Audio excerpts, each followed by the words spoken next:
On sait que le gouvernement a un parti pris pour les garderies privées à but lucratif. Et là, le ministre va me dire, non, nous, on a un parti pris pour l'équilibre, pour la liberté de choix des parents. Donc, c'est les arguments qu'il ramène constamment. Je veux juste lui dire que les chiffres parlent. Alors, quand on regarde le nombre de places qui ont été développées en garderies privées à but lucratif ou commercial depuis l'arrivée au pouvoir des libéraux du gouvernement dont vous faites partie et de vos prédécesseurs depuis 2003. Donc, entre 2003 et 2018, là, on a les chiffres à jour grâce aux derniers documents. On parle d'une augmentation de 4027 % des places en garderie privée commerciale. Donc, le ministre lui-même l'a reconnu.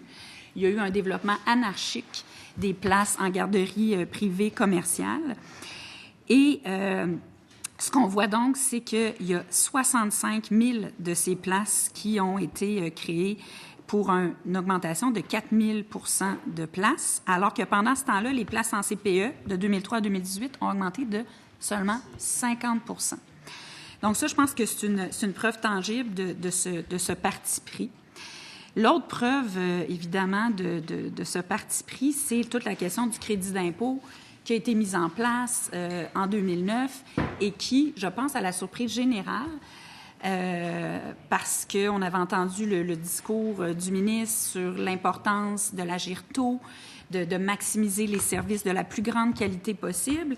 On a vu dans le dernier budget que la mesure phare en matière, donc, de famille, c'était la création d'une bonification du crédit d'impôt qui va entraîner des dépenses supplémentaires de 159 millions pour l'État. Donc, on parlait tantôt de quelques millions qui pourraient être nécessaires pour cesser l'inéquité de traitement pour les enfants adoptés. Mais là, rien de moins que 159 millions de sommes supplémentaires pour les garderies privées. Et ça, évidemment, c'est pas sans conséquence. C'est de l'argent qui s'en va pour les propriétaires de garderies privées, qui fait en sorte que ça devient plus avantageux. Ça reste plus avantageux pour beaucoup de parents d'aller vers les garderies privées à but lucratif. Et quand le ministre nous parle de la liberté de choix et de cet équilibre, bien, je pense que les chiffres parlent d'eux-mêmes que cet équilibre-là, il n'est pas là quand on voit l'augmentation d'une part des garderies privées commerciales par rapport aux places en CPE. Mais la liberté de choix, ça veut dire qu'on a le droit à la place que l'on voudrait. En ce moment, il y a plus de 30 000 personnes qui sont inscrites au guichet unique pour une place, soit en centre de la petite enfance ou en garderie subventionnée. Ça doit être parce que ces gens-là, ils aimeraient ça, pouvoir avoir une telle place. Mais évidemment, la liberté de choix, ça devient quelque chose d'assez théorique quand on ralentit la création de places en centre de la petite enfance. C'est aussi théorique quand l'information nous montre à quel point il y a des différences énormes de qualité entre les deux réseaux. Et puis, il y a un tableau, je pense, qui est assez parlant, qui est tiré de Grandir en qualité, Naître et grandir en qualité, une étude de l'Institut de la statistique du Québec qui montre qualité insatisfaisante dans les services de garde. On voit que pour les poupons en CPE, 2 % et dans les garderies privées à but lucratif ou commercial, 41 %. Pour les 18 mois à 5 ans, 4 % en CPE, 36 % pour les garderies privées à but lucratif. Puis, je ne sais pas si vous avez lu récemment une note très intéressante, un article très intéressant de Pierre Fortin. Je ne pense pas que personne va dire que Pierre Fortin, c'est un communiste qui veut rayer le privé de la carte partout au Québec dans tous les domaines, mais où il faisait ressortir ces énormes différences de qualité et où il faisait ressortir qu'un rapport du ministère de la Famille lui-même révélait le grand écart de qualité, notamment que 89 % des CPE sont conformes au règlement voulant que les 2/3 des éducatrices soient qualifiées, mais que seulement 16 % l'étaient pour les garderies privées. Donc ça, c'est autant de chiffres qui nous montrent à quel point il y a une différence. Alors, la liberté de choix, ça va avec le fait de pouvoir aller vers la place que l'on souhaite. Ça va aussi avec le fait que l'information sur la qualité circule, ce qui n'est pas nécessairement le cas à l'heure actuelle. Et quand le ministre nous dit, parce qu'il va sûrement dire ça aussi, que nous aussi, on en a créé des places en garderie privée, bien, c'est évident qu'on en a créé. Puis vous savez pourquoi, Monsieur le ministre? Je pense que les chiffres que je viens de dire étaient assez parlants. Les places en CPE ont été à peu près gelées pendant le mandat du gouvernement libéral. Fait que nous, quand on est arrivé en 2014, il fallait repartir. En 2012, il fallait repartir tout ça.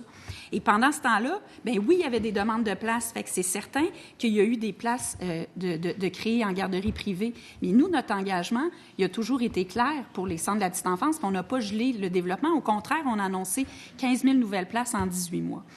Alors, je pense que c'est important que ces chiffres-là et cette réalité-là soit connue, parce que quand on dit qu'on veut agir tôt puis qu'on veut offrir le mieux à nos tout-petits, bien, je pense que ça veut dire qu'on veut leur offrir les services de la plus grande qualité possible pour leur développement.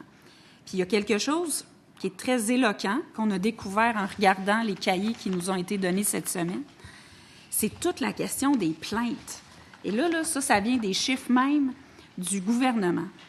Je ne sais pas si le ministre est conscient que quand on fait le calcul de toutes les plaintes qui ont été déposées, 60 % des plaintes reçues par le ministère concernent les garderies privées à but lucratif, alors qu'elles ne représentent que 22 % des places au Québec.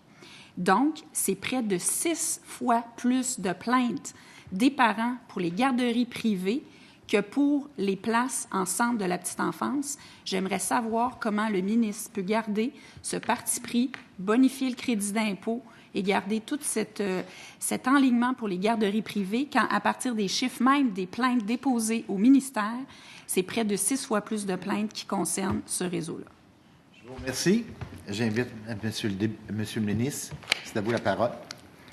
Bien, la députée Joliette dit que je donne toujours les mêmes réponses, mais c'est parce qu'elle pose toujours les mêmes questions, elle fait toujours les mêmes affirmations, Monsieur le Président. Alors, aux mêmes questions, on a les mêmes réponses habituellement. Alors non, effectivement, il n'y a pas de parti pris, parce que si on avait un parti pris, non, on aurait pu le privatiser, le réseau. On aurait pu seulement développer des places non subventionnées, puis c'est pas ce qu'on a fait comme gouvernement. Puis l'opposition dit toujours, ils oublient qu'ils ont été au pouvoir, là, puis ils disent ça fait 15 ans qu'on est au pouvoir. Bien, après 15 ans, c'est quoi l'état des lieux, Monsieur le Président? C'est que 78 % des places régies qui sont subventionnées au Québec.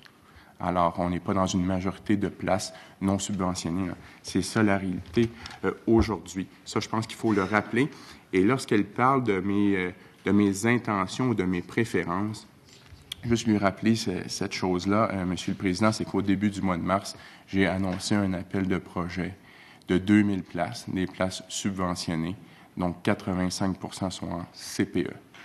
Alors, je ne pense pas qu'on puisse m'accuser d'avoir un parti pris pour quelconque type de service de garde au Québec. Au contraire, ce que je souhaite, c'est qu'on puisse offrir justement le plus de choix possible aux parents, qu'ils puissent choisir un service qui correspond à leurs besoins, aux besoins de leur enfant.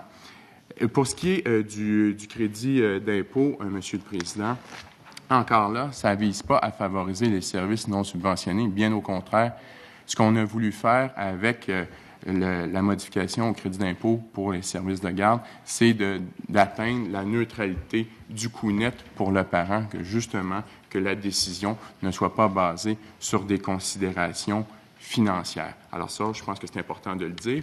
Et ce crédit d'impôt-là n'avait pas été indexé depuis 2009 et les coûts ont augmenté également pour les parents depuis 2009.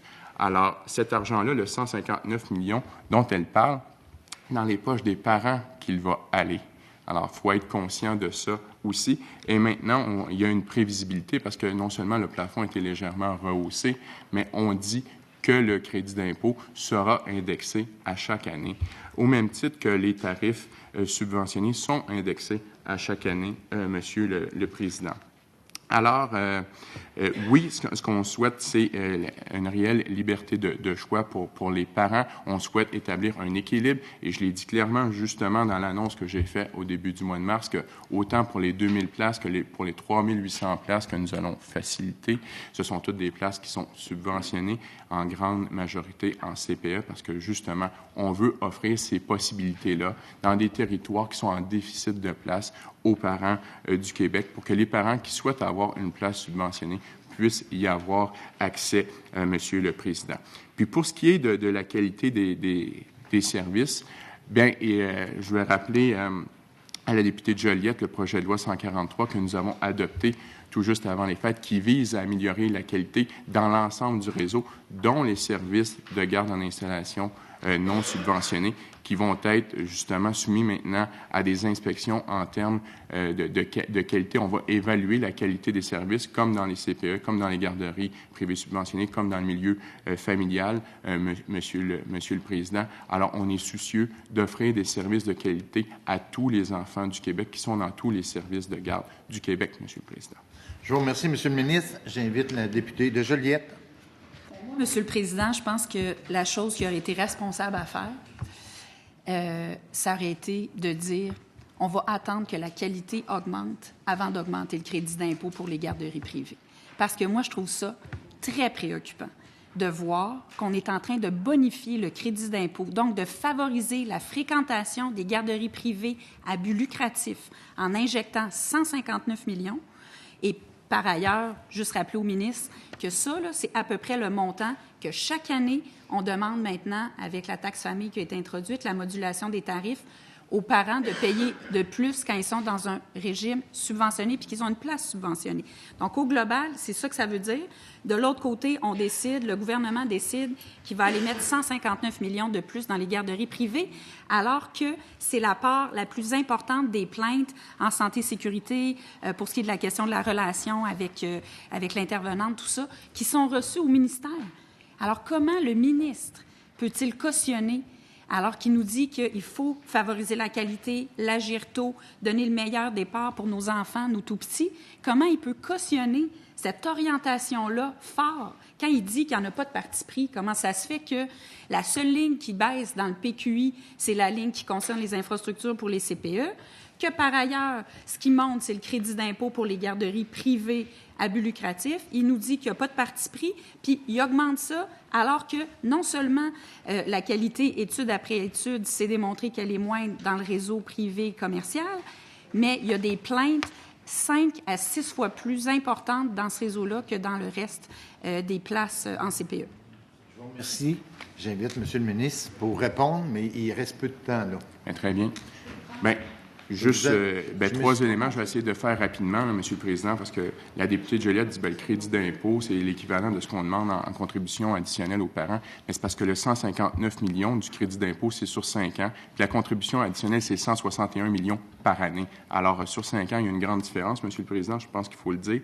Et on ne peut pas dire, bon, on souhaite que la qualité s'améliore sans donner des moyens supplémentaires. À un moment donné, il faut être cohérent aussi. Et les coûts augmentent. Et si on veut que la qualité s'améliore, il faut qu'il y ait davantage de moyens également. Alors, je pense que là, une question de cohérence. Et pour ce qui est de la question des infrastructures pour les CPE, bien, c'est une projection sur 10 ans, Monsieur le Président. Alors, le montant qui diminue, c'est celui dans 10 ans, pas celui de cette année, parce qu'on a retiré une année, l'année financière qu'on vient de compléter, pour ajouter une année dans 10 ans. Mais le réseau arrive à maturité. Alors, c'est certain qu'on va avoir moins de besoin d'infrastructures dans 10 ans qu'il y en a aujourd'hui. On arrive dans une phase de consolidation du réseau des services de garde au Québec, d'une part, et d'autre part, on favorise également pour les CPE la location de locaux plutôt que la construction. Alors, c'est ce qui explique aussi la différence dans le PQI, Monsieur le Président.